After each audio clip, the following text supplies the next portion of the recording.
아름답게 늙어가자. 서범 속의 미수의 세.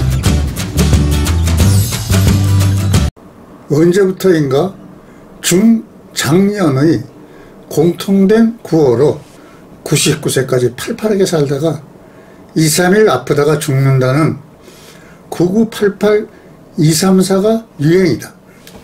이제 우리 사회도 고령화 시대를 맞이하면서 나이가 들어도 젊고 건강하게 보낼 수 있는 방법이 주요 관심사로 떠오르면서 이 구호는 재미를 넘어 사람들의 마지막 소원이 되고 있다. 하지만 이 외침은 그야말로 소망일 뿐이다. 절대로 지금 상황에서는 불가능한 일이다. 한국인은 죽기 전 2, 3일 아픈 것이 아니라 평균 11년 동안 병을 앓다 사망한다는 보고가 있다. 만약 이 수치대로라면 60살에 은퇴한다 해도 99살까지 산다면 근 40년을 일 없이 살다가 죽는데, 그것도 여든부터 병을 앓다 죽어야 한다면 오래 사는 것이 복일까? 가난은 죽음보다 무섭다고 죽기 전 병치레도 문제지만 사실 그것보다 더 두려운 것은 노후 자금이다. 흔히 여유 있는 생활을 위해서는 3층 집이 필요하다고 한다. 1층은 쌀과 같은 기본적인 국민연금, 2층은 반찬과 같은 퇴직연금, 그리고 취미에 쓰여질 3층 집은 개인적으로 마련하는 개인연금이다. 하지만 이렇게 체계적으로 준비된 사람은 노인층에서 20%도 안 된다고 하니 오래 산다는 것은 복이 아니라 또 다른 형벌일지도 모른다. 오늘도 밥방길을 해결하기 위해 무료 급식소까지 1시간을 넘게 걸어오는 사람들, 길거리마다 박스를 줘 하루에 2,000원, 3,000원을 벌려고 파지 1kg에 100원 미만을 받겠다고 골목길에서 바쁘게 일을 줍고 다니는 노인들은 경제적 전선에서 물러나면서 사회적 냉대로 고통과 상실의 한파는 어떤 추위보다 더 춥게만 느껴지고 있는 우리 사회의 잊어진 그림자들이다. 자녀들에게 부담 주지 않고 아름다운 노년을 마감하기 위해서는 반드시 노후 자금이 필요하다. 하지만 진짜 노후 준비는 돈만 갖고 되는 문제가 아니다. 적어도 아름다운 노후란 삶의 양만큼 삶의 질은 더욱 걱정해야 할 과제다. 단순히 오래 사는 것보다는 죽는 그 순간까지 활기찬 삶을 유지하기 위해서는 돈과 함께 미리 준비할 일들이 많다. 이 일은 정작 나이 들어 시작한다면 준비할 수도 없고 또 준비한들 아무 의미도 없을 것이다. 진정한 노후 준비란, 아니 팔팔하게 살다가 죽으려면 반드시 젊을 때부터 철저하게 준비해야만 아름다운 인생을 디자인할 수 있다. 첫째는 육체적 건강관리다. 영거 넥스트 이어라는 책에서 헨리 박사는 생물학적으로 나이가 들면 성장이나 퇴화는 있을지 몰라도 은퇴나 노화란 없다고 단언했다. 황당한 그의 이론은 간단하다. 우리의 내일을 속이라는 것이다. 그는 구체적으로 6가지 방법을 제시했는데, 첫 번째에서 세 번째까지 요지는 젊게 살려면 일주일에 4일 정도를 땀이 나도록 운동을 해야 한다는 것이다. 땀이 나도록 운동을 하면 땀과 함께 수백 개의 화학신호가 몸 구석구석에 보내지면서 고장난 곳을 스스로 찾아내어 치료하고 퇴화를 가로막고 성장을 촉진시킨다는 것이다. 사람의 몸은 기계와 같이 나이가 들면 낡아지는데 그 중에서도 혈관과 관절이 가장 큰 문제가 된다. 그 문제를 약으로 해결한다면 인성만 기를 뿐 결코 근본적인 대책이 될 수가 없다.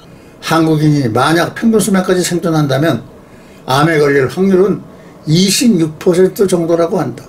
운동은 이러한 암뿐 아니라 모든 병을 막아주는 파수꾼 역할을 톡톡히 하고 있다.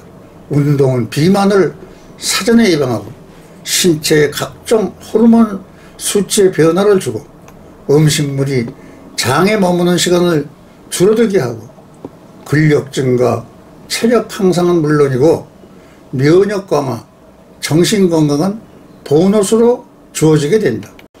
그러므로 운동은 장수를 떠나서 건강한 인생을 살려면 선택이 아니라 필수적인 과제임을 알고 하루라도 빨리 시작하는 것이 좋을 것이다. 둘째는 정신건강관리다. 사람들은 노후 생활을 준비할 때 재정이나 건강은 나름대로 계획을 세우지만 정신건강은 늘 밀려나가기 쉽다. 아니 아예 생각조차 못하는 경우가 일수다.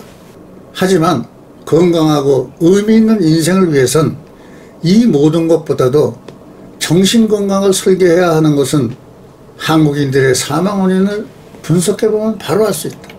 암과 뇌혈관 질환 그리고 심장질환이 1위에서 3위를 차지하지만 4위는 어이없게도 자살이라고 한다. 20대와 30대에서는 자살이 이미 사망 원인의 1위를 차지하고 있는 실정이다. 우리나라 65세 이상 인구 중 약 9% 정도가 치매 노인이라고 한다. 미국에선 치매 확률은 65세엔 1%지만 75세면 10% 그리고 85세 이상이면 50% 정도라니 암보다 두려운 것이 치매가 아니겠는가. 치매는 개인과 가정 파괴범 같이 장수와 건강한 삶의 최대 복병이 되고 있으니 어찌 정신건강에 신경 쓰지 않겠는가. 삼해질은 나이를 불문하고 맑은 정신에서 출발하기에 9988-234를 99세까지 팔팔하게 20-30년 젊게 살자로 재해석해야 한다고 주장하는 것이다. 정신건강이란 한마디로 적극적인 삶의 자세를 계속 늦추지 않는 것이다. 더 깨끗해야 하고 클린업, 더 옷에 신경을 써야 하고 드레스업, 더 상대방을 들어줘야 하고 슛업, 더 많은 사람을 만나고 쇼업, 더 잘 어울려주고 취업, 더 지갑을 열고 페이업, 더 포기해야만 한다 기브업. 이것은 나이 들어도 종종 보는 7가지 방법으로 오래전부터 알던 내용이다. 한마디로 이 내용은 나이가 들수록 나이든 티를 내지 말고 젊었을 때처럼 똑같이 생활을 하라는 것이다. 이것이 어찌 노인들에게만 주어지는 메시지라고 할 수 있겠는가. 누구라도 이런 식으로 산다면 존경받고 삶은 더욱 풍요롭지 않겠는가. 이 7가지 방법을 가능하게 하는 것은 간단하다. 그것은 적극적인 삶의 태도에 달린 것이다. 생활 속에서 바른 의식을 갖고 적극적인 자세로 살아간다면 정신도 건강하고 생활에 활력을 얻어 치매든 어떤 우울증이든 이길 수 있게 될 것이다. 암 발병 원인 80%가 잘못된 생활 습관에서 온다고 하지 않던가. 그만큼 생활 속에서 습관은 건강한 인생에서 중요한 관건이 되고 있다. 세 번째, 이웃과의 관계이다. 신은 인간의 행복을 처음부터 혼자서는 누릴 수 없도록 만들었다. 일방통행같이 자기 뜻만 내세우는 사람은 아무리 돈이 많고 건강하다 해도 삶은 언제나 무미건조하다. 천국은 이웃이 있는 사람의 것이다. 행복은 이웃이 있는 사람만이 누릴 수 있는 특권이다.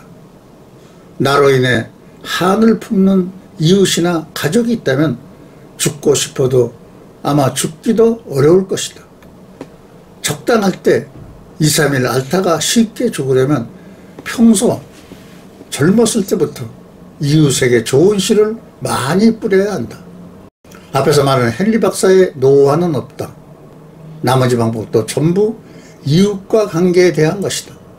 곧 남과 나를 아끼는 생활이란 친구들과 자주 만나 담소하며 따뜻한 정을 나누고 봉사하는 삶을 살라고 권하고 있다. 나이가 들수록 이웃과 친구도 없이 혼자 독불장구처럼 살면 재미가 문제가 아니라 스스로 자기 명을 재촉하는 결과가 될 것이다. 감사합니다.